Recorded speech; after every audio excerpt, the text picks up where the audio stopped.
ఆదివాసులపై అటవీ శాఖ అధికారులు దాడులు ఆపాలంటూ మంచిర్యాల జిల్లా కలెక్టర్ కార్యాలయం ఎదుట ఆదివాసీ సంఘం నేతలు ధర్నా చేశారు. ఈ సందర్భంగా వారు మాట్లాడుతూ పోడు సాగుదారులకు పట్టాలు ఇవ్వాలని కోరారు.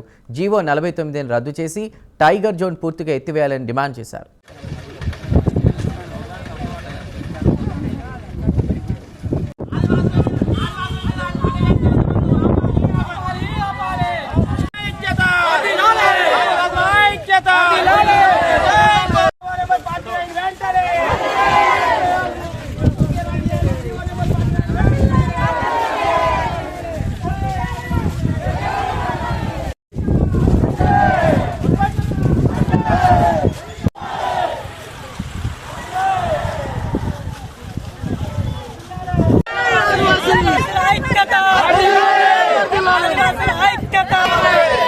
అధికారులపై చట్టరీత్యా చర్యలు తీసుకోవాలి.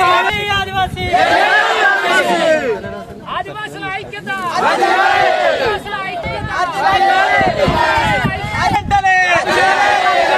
ఎత్తివేయాలి టైగర్ జోన్ వెంటనే, ఎత్తివేయాలి టైగర్ జోన్ వెంటనే, ఆదివాసుల మీద అధికారుల వెంటనే. జై ఆదివాసీ, జై ఆదివాసీ, ఆదివాసుల ఐక్యత, ఆదివాసుల ఐక్యత, ఆదివాసుల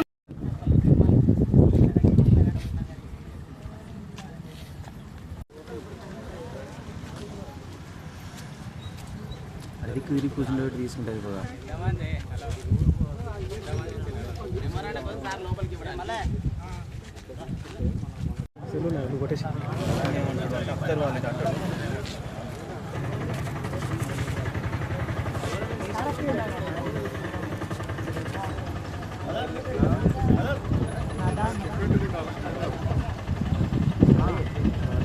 ఆధ్వర్యంలో మంచిర్యాల జిల్లా కలెక్టరేట్ ముట్టడికి రావడం జరిగింది. మేము ముఖ్యంగా ప్రభుత్వాన్ని కానీ అధికారులు కానీ మేము విన్నవించుకునేది ఒకటే, ఏదైతే పట్టు పరిశ్రమ మీద బతుకుతున్న ఆదివాసీలు దాదాపు 1000 కుటుంబాలు ఉంటాయి మంచిర్యాల జిల్లాలో. ఈ ఏదైతే పట్టు పరిశ్రమ మీద జీవించే వాళ్లకు ఎలాంటి జీవనాధారం లేదు కాబట్టి వాళ్ళకి అటవీ అధికారులు వాళ్ళ మీద ఎలాంటి చర్యలు తీసుకోకుండా వాళ్ళ మీద ఎలాంటి నిబంధనలు పెట్టుకోకుండా వాళ్ళని ఏదైతే పట్టు పరిశ్రమ ఉందో పట్టు పరిశ్రమలో వాళ్ళకి వెసులుబాటు కల్పించాలని కోరుతా ఉన్నాం. అలాగే 49 జీవో ఏదైతే ఉందో అది ప్రభుత్వం తాత్కాలికంగా రద్దు చేసింది. ఆ తాత్కాలికంగా రద్దు చేసినటువంటి జీవో నెంబర్ 49 వెంటనే పూర్తిగా రద్దు చేయాలని కోరుతా ఉన్నాం. అలాగే టైగర్ జోన్ ఎత్తివేయాలి. అలాగే ఏదైతే పోడు వ్యవసాయం చేసుకుంటున్న రైతులు ఉన్నారో ఆ అర్హులైన పోడు రైతులందరికీ పోడు పట్టాలు ఇవ్వాలని మేము కోరుతా ఉన్నాం. అలాగే పోడు పట్టాలు ఇదివరకే మంజూరైన రైతులు అయితే ఎవరున్నారో వాళ్ళని యంత్రాల ద్వారా పని చేసుకుని వెసులుబాటు కల్పించాలని ప్రభుత్వాన్ని కోరుతా ఉన్నాం. అధికారులకు మేము కోరుతా ఉన్నాం. అలాగే కేంద్ర ప్రభుత్వం ఏదైతే కొత్త చట్టాలు తీసుకొచ్చిందో ఆ చట్టాలన్నీ రద్దు చేసి ఆదివాసులకు న్యాయం చేయాలని మా సంఘం తరఫున డిమాండ్ చేస్తూ ఉన్నాం.